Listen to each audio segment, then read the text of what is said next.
papunta na sa trabaho para sa mata. Kaluwi na sa mga uta. Good morning, kamansi.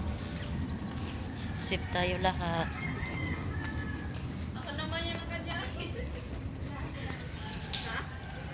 Estudyante o eskwela na. Eskwela na sila. Ako trabaho.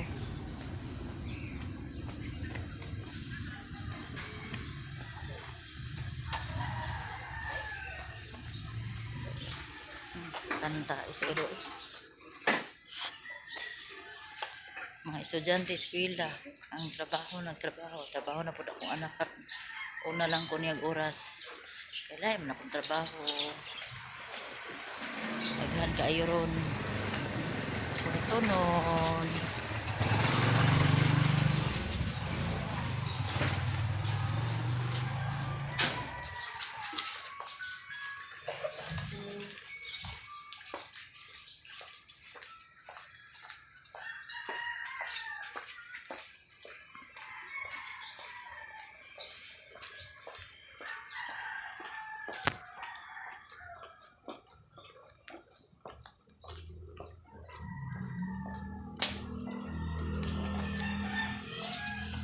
Wala klase ang akong alaga.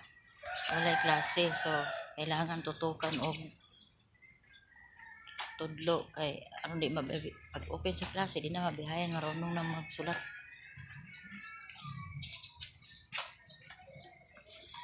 Kasi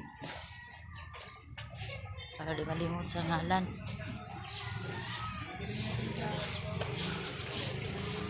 Tiyaga lang at sipag para na ay blessing aga mo gising. Kumusta nga tong gising mga mamsi ug mga father? Kumusta nga tong gising ngayon nga morning?